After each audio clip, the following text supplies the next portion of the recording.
Yuvaraj, who's received his BE degree in ACE from PSNA College of Engineering, Dindigul, India, in 2011, and his master's in microwave engineering from IIT BHU Varanasi, and his PhD degree has been with a specialization in RF and microwave engineering from IIT Roorkee.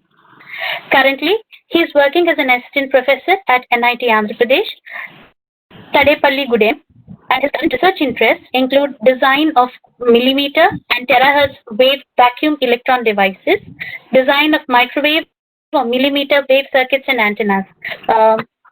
So without much ado, I actually give over the space to Sir. Let him actually, tell more. So I'll stop sharing my content and request Sir to. Yeah, just a minute, please. Yeah.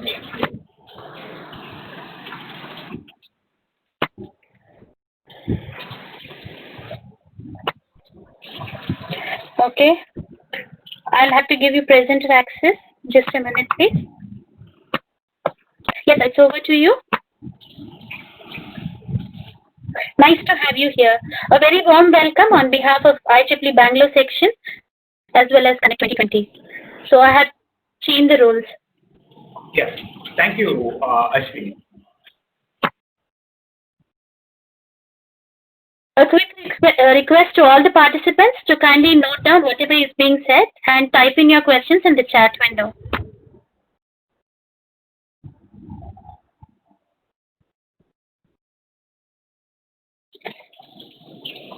Yes, sir. Yeah, very good morning, one and all. So, many thanks to Dr. Ashwini for a very nice introduction about me. So, today the title of the talk is recent trends in millimeter and terahertz wave sources, especially this vacuum electron beam devices. So, my name is Yuvaraj, and I am currently working as a assistant professor at National Institute of Technology, Andhra Pradesh. And yeah, so I have divided my presentation in this way. First, we will discuss about this vacuum electron devices, and we shall also discuss about in the second session about the problem which we solved in IIT Roorkee during the PhD time, and we will conclude this. Okay, so vacuum electron devices. So these devices are also known as microwave tubes or tubes in general. They are mostly popular in high power applications like when we go for very kilowatt levels of powers at microwave frequencies or millimeter frequencies. These devices are much popular.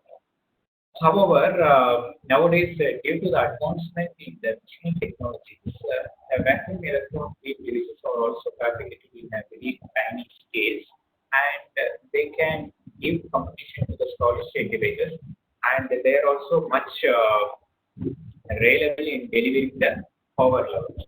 Okay, so as this graph shows, the solid state devices dominate at the lower end of the frequency domain, as well as when the power levels are very low. In fact, we use solid state devices for bulk manufacturing, like for example, our mobile phones and other communication devices where we need to have a bulk manufacturing. We try to use solid state devices, whereas these vacuum electron devices are mostly used in research-oriented or scientific applications, like very niche applications. For example, plasma heating, or for example, in RF drivers in a large helical collider. Like these very niche applications, we were using this vacuum electron devices. But however, due to the advancement in machining technologies, nowadays these vacuum electron devices are fabricated at a very tiny scale, and they can be used at millimeter and terahertz wave ranges.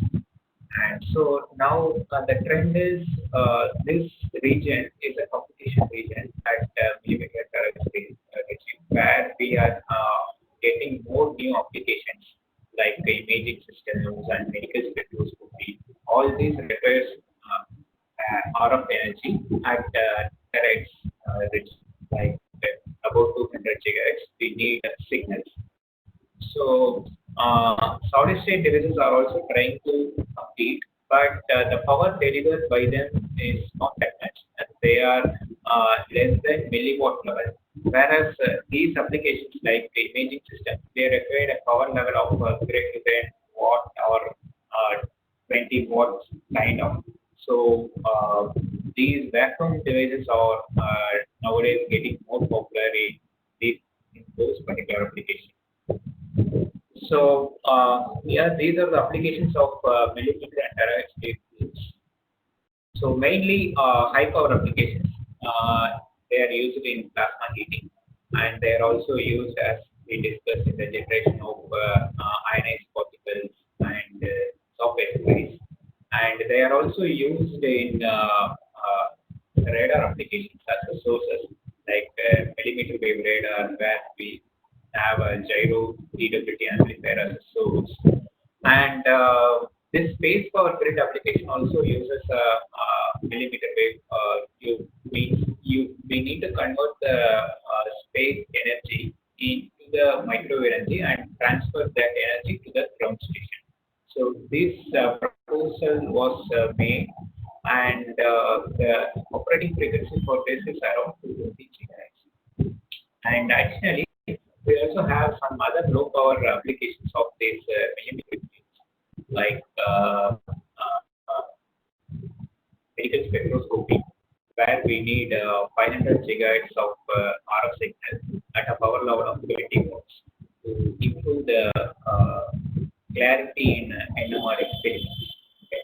And we also use our microwave waves as a backward network in satellite communication as well as our commercial communications. And these tubes are also used as a sources in the detection of some concealed radio materials, like material detection, imaging applications. So this traveling wave tube amplifier. So this is one of the most popular microwave tubes. Because of their robustness and higher bandwidth, they continue to dominate in satellite communications.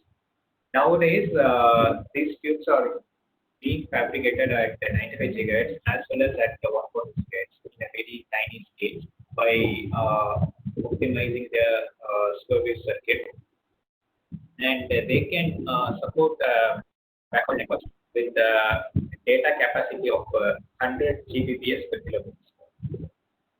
So these are the state of the art. So 95 gigahertz TWT and 140 gigahertz TWT were developed for this 5G testing application in Europe, and they also developed 270 gigahertz TWT for this 5G applications backhaul network, and they deliver a data rate of 100 Gbps. And another most popular microwave tube is Klystron Amplifier. So these amplifiers are widely used in linear accelerator as RF drivers. And current state of the art is this Klystron amplifier is fabricated in a sheet beam. So why sheet beam? So the sheet beam will reduce the entire size of the device to a very compact scale, and we can also achieve a power level up to.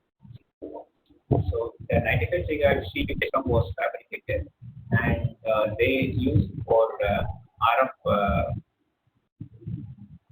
amplifier in radar systems. Similarly, another version of Klystron amplifier is extended diffraction cavity Klystron. Means the diffraction cavity is large, so that we can have a very compact system at even 200 gigahertz. And they developed a 9 watt 200 gigahertz Klystron system for imaging. So another interesting tube is a backward oscillator. So what is the advantage of a backward oscillator? It can tune very fast.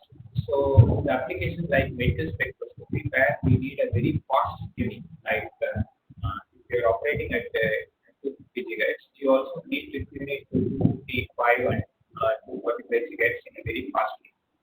So that tuning can be supported by backward oscillator.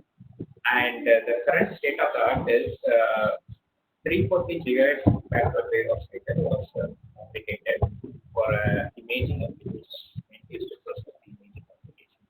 And one of the drawbacks current VW are facing is they are poor in the efficiency. So this efficiency can be improved by optimizing this interaction. So the current research works are going on in optimizing this interaction region so that they can deliver a high efficient output at 300 gigahertz range. So another most popular microwave is a Gyrotron Oscillator. So this is an oscillator where it can deliver the power level in a range of 100 kilowatt up to 2 megawatt, and they can operate even up to the frequency of 240 gigahertz, and they are widely used for a very high power application like plasma heating application in thermonuclear fusion reactors. So so this is a schematic of the Gyrotron Oscillator. So basically here the electron beam, the hollow electron beam is coming, and it is a DC electron beam. And in the interaction region, this energy from the DC electron beam is converted to the RF energy, and it comes out of this output system through these mirrors. So these are the magnetic mirrors. They couple this RF energy out of this waveform. So this is a general schematic of this oscillator. So in addition to the plasma heating application, these Gyrotrons are also used for other material processing application and generation of ionized particles, and they are also used in medical spectroscopy with the low power levels. So this is a general schematic of IEEE Tokamak. So this Tokamak is under construction in France. Okay. So they are doing this experiment so as to achieve electrical power through fusion. So in this Tokamak, 24 megawatt RF signal is required at a frequency of 470 gigahertz. So they installed 1 megawatt Gyrotron, each delivering 1 megawatt at a frequency of 470 gigahertz. So this was proposed for IEEE. Whereas our Aditya Tokamak, Indian Tokamak, which is in Gandhinagar, they use 42 gigahertz at 0.5 megawatt. So based on the size of this pool, so if you are increasing the size of the pool, then we can have a very large output in the Tokamak reactor. But however, if you are increasing the size of the pool, you need to control the plasma over the entire large pool. So we need, if you are increasing the size of the pool, then you need a RF signal at higher frequency, as well as the power requirement will also increase. So like this is a future European demonstration Tokamak, and this Tokamak they are planning so as to deliver the commercial fusion power to the society. So their requirement is they need a RF signal at a frequency above 200 gigahertz with a power level of 50 megawatt. So we need a RF source which can deliver that much high power and at that frequency of above 200 gigahertz. So in addition to the plasma heating. We also need RF signal for plasma startup and stability control in the entire tokamak. And we also need the tokamak to operate at different experimental scenarios. So these applications require RF signal at different frequencies. For example, our 170 GHz, our ITR tokamak require 170 GHz RF signal for plasma heating, whereas for plasma startup, the frequency will be 4. Whereas for stability control, the frequency will be 105. So the entire tokamak system requires 2-3 gyrotrons with different frequencies. But however, if we are establishing 2-3 gyrotron with a different frequency of operation, then it will entirely complicate the heating system, space and maintenance required. So what nowadays people are doing is they are fabricating one common gyrotron system, so that this system can operate at multiple frequencies by just tuning it electrically. So by tuning electrically, you can achieve different frequencies of operation, so that you can operate the same gyrotron for various applications. And another one requirement is we need to develop the gyrotron about 2 megawatt, at least around 2 megawatt, because the growing trend is the 50 megawatt is the requirement for the in the demonstration. So if we are targeting around 2 megawatt, then we can have 25 gyrotrons in a second. If we reduce the power level to 1 megawatt, then it is becoming very difficult to have that entire heating system in a limited space and maintenance cost. So two major concerns from the plasma community is, one is we need to develop a multi-frequency device, and second concern is we need to develop a device which can support this entire high power levels. So we need to develop the device with the greater than 10. So considering this, we have solved one problem. So we have done a design series of 2 megawatt multi-frequency coaxial cavity system. So this entire series was carried out at IEEE. So we have chosen this frequency 250 to 83, so that these frequencies are supporting the requirement of the future European demonstration.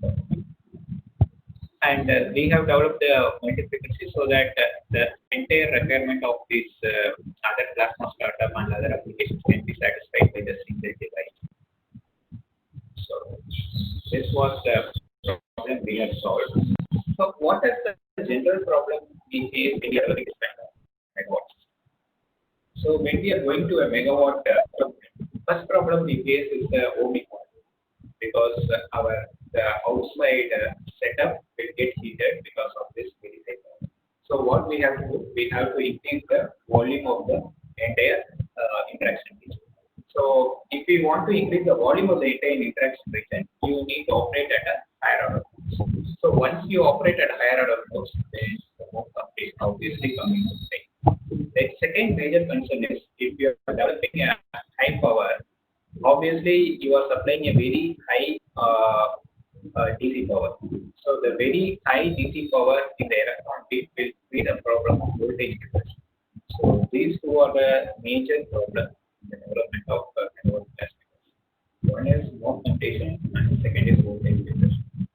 So these are the bottlenecks which is not allowing us to push above 2 megawatt. So how these problems can be solved? So one general solution to solve the both mode completion and voltage depression is we can use a coaxial cavity rather than a conventional synthesis. So in this problem we have used a coaxial interaction cavity, and we have also additionally used some interaction and some optimization so as to support this structure. So how we have done? So we have first selected the mode selection, then followed by interaction circuit design, then feasibility analysis, then input system design, then output of the design. So I will explain all those here in this. So this is one of the designs we developed at IIT for solving our Gyrotron problems.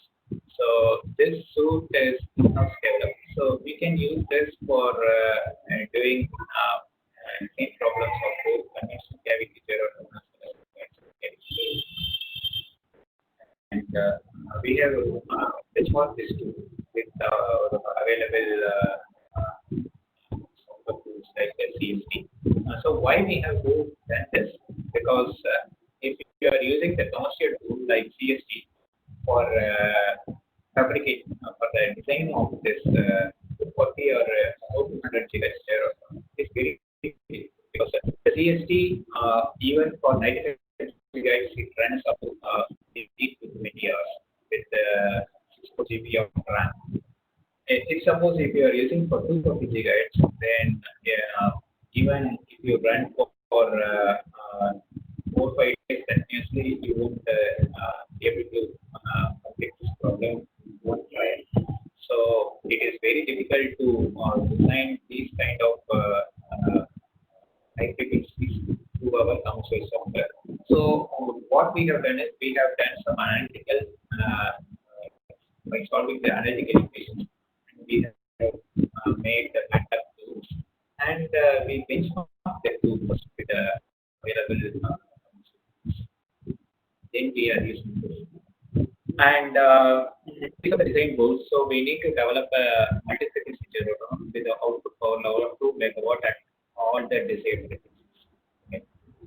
So what we have done. So first we have chosen the operating mode. This is a TE4830 mode, TE5534, TE6238. So these three modes are chosen so that the resonant frequency of the interaction circuit at these modes will be equal to our design frequencies. Okay. So we have chosen it specifically, and we also chosen these modes so that the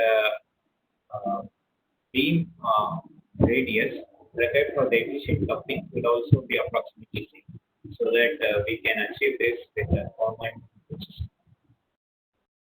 So this is an interaction character. So it is a hollow cylinder with a coaxial insert. So we optimize the interaction cavity dimensions, and we have carried out the whole cavity analysis. Means we have carried out only solving the wave equation in presence of this waveguide.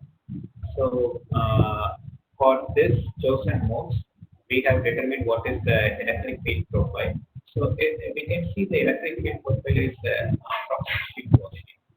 So which means that it is a maximum at the center of the and we also got the dielectric pulse vector measured for these chosen modes and so next step what we have done. So next step we have done single mode calculation. What in single mode we have to do is we need to solve the wave equation as well as electron field equation together. So in that process we have determined what is the B parameters and we have calculated what is the output power V of time. So the output power level we have achieved the same as we targeted 2 megawatt. The efficiency also is around 35%. So generally in Gyrotron designs, we can't achieve efficiency above 35. Above means maximum it is reported is only 40%. So we can't go beyond that. And so now with this simple study, we confirm that okay, for even more our output power is delivered, but we need to confirm it whether it can be delivered in presence of other competing. So for that we have done feasibility analysis using multi-mode theory. So in multi-mode theory, the same electron wave equation and wave equation has to be solved, but in presence of all the competing. the beam energy increases in a very slow rate. It takes from 50 to 87 in 2500 nanoseconds. And after 2500 nanoseconds, it maintains at the optimized level. So this multi-mode analysis confirms that yes, our energy is being delivered at our desired mode, that is it. So say theory was carried out for other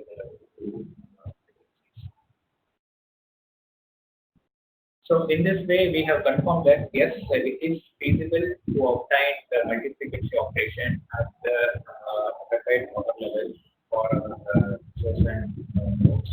Then what we have to do is we have to design the input system between our electron gun along with the magnetic guided system. So this is the plan. So this electron gun delivers a hollow electron beam.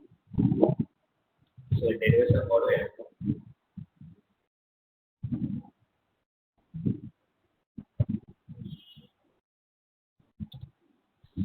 So in this, what we have to optimize is we have to develop a common system so that our beam parameter can be achieved for all the three chosen frequencies.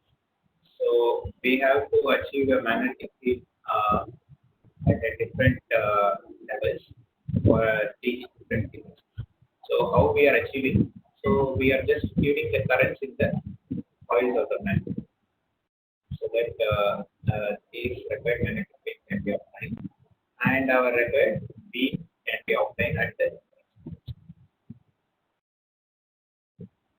So this is a modified and this is a trajectory of the. So we have done this calculation. Initial calculation was carried out using our machine scope, whereas the final calculations are carried out using a scope called ESA. So, so this relation shows that what is a beam energy, beam radius. So these three beam radius were our required beam radius for the desired. So in this way, we have developed a common concept.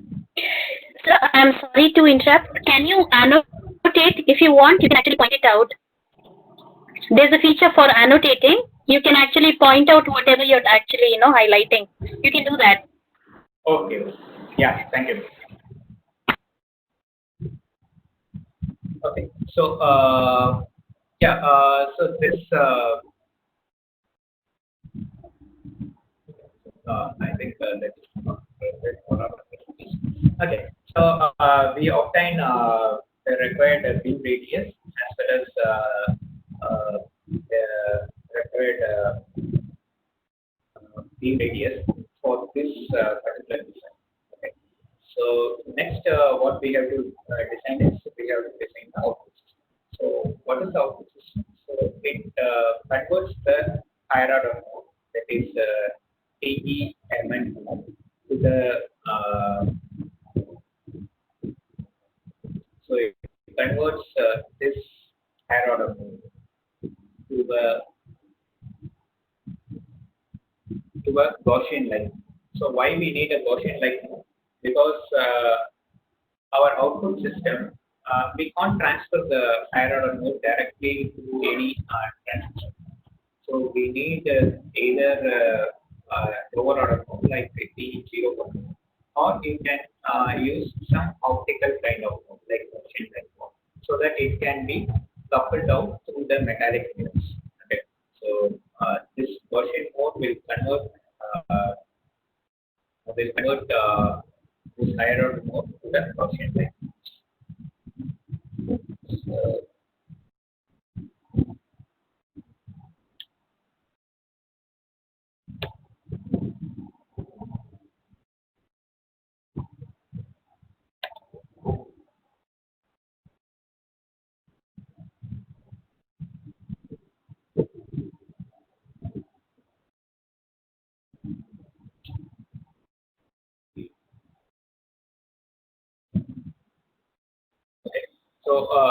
In this way, we have developed a common output system, so that the single system can convert all these three arrows into Gaussian level. And we have written what is the Gaussian content factor of all these three output beams. So it is around 95%. Our output means 95% output is 100%. So this is what we get. So we achieve that. So this shows what is the what we need to do at the different nodes. So this is our cutout section of our waveguide. This is our waveguide. If you open this, so we open this. Okay. So this is the electric field, the engine what's up. So at the back, you are getting information.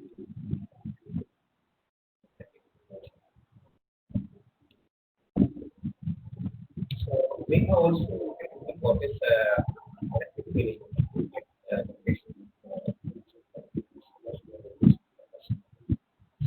this and it is also with almost all the fields are same.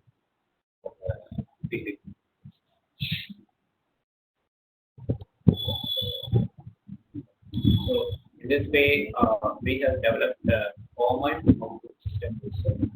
So we have developed interaction region and input system as well. So the entire display thing and next one more problem we have solved in this. As we know, the insert in a budget can be misaligned. So if we have a misaligned insert, then obviously the feed structure inside the carrier will be varying. So once the feed structure is varying, then obviously our output power will fall because our desired feed structure is not present there. So there won't be any energy transfer mechanism in the electron field to the. So that study we have carried out. So we have understood that the misalignment of up to 150 micrometer is tolerable, and so that there is a sudden fall in the output power. So 50 micrometer is acceptable. Then similarly, one more major problem in that misalignment is so it drastically increases the unit for loading in the insert. So the insert unit for loading is increasing, then it is very difficult. So misalignment analysis we have confirmed that so up to 150 micro years is so we have completed that recent study that we have reported in various journals. And what we are currently planning is Gyrotrons not only used for high power applications. Nowadays they are also being used for medical spectroscopy applications, and especially Gyrotrons at 500 GHz. So this is a state of art of 500 Gyrotrons for development for NMR experiments. Okay. So this Gyrotron delivers the output power of 10 volt. So that is what the requirement from the NMR. So we need a very less power, but we need a higher frequency. But what's the challenges in this is, so we have to develop this Gyrotron in a compact. So generally people target this Gyrotron at second hormone or higher hormone. So why we go for higher hormones? So that our magnetic field requirement will fall off. So once we go for a higher hormone, our magnetic requirement will fall off. Then we can develop it in a very compact size. But what is the challenge? The challenge is, so if you are operating the harmonic Gyrotrons at low voltage level, then there will be a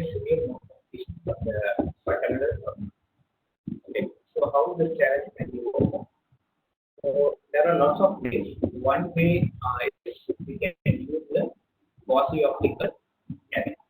It is a simple to mirror system to metallic mirrors, so that the electromagnetic energy will be combined between them, and this electron will derive its energy.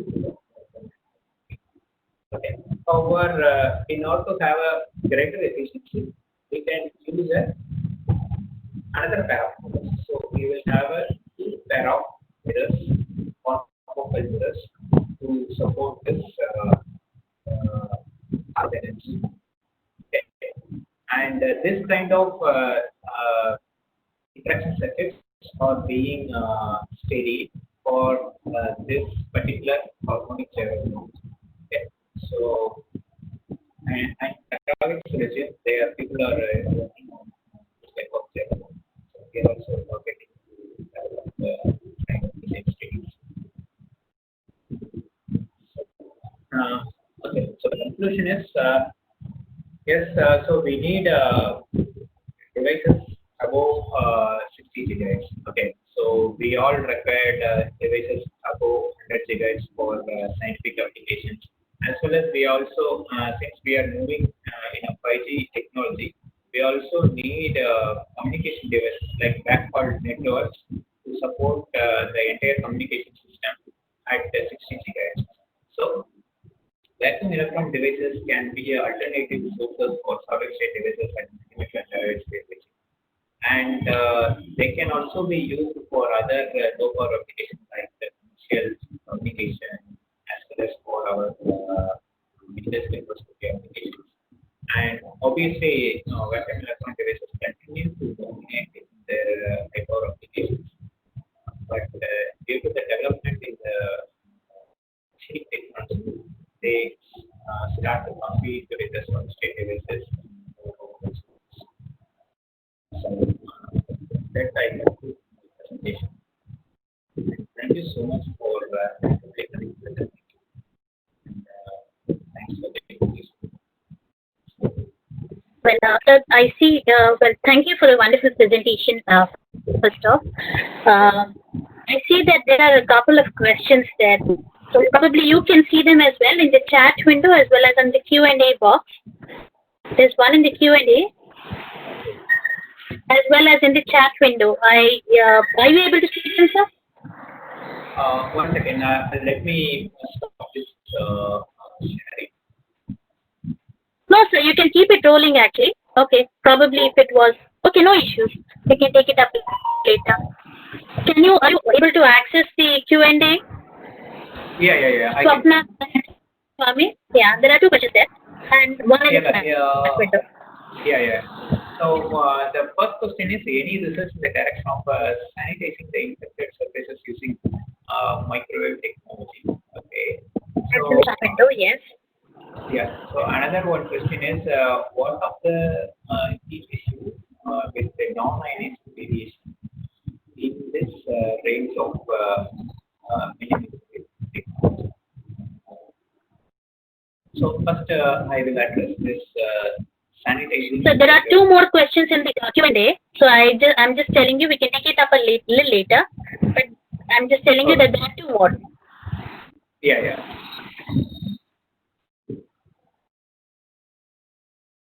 Okay. So let me tell the answer to the first question.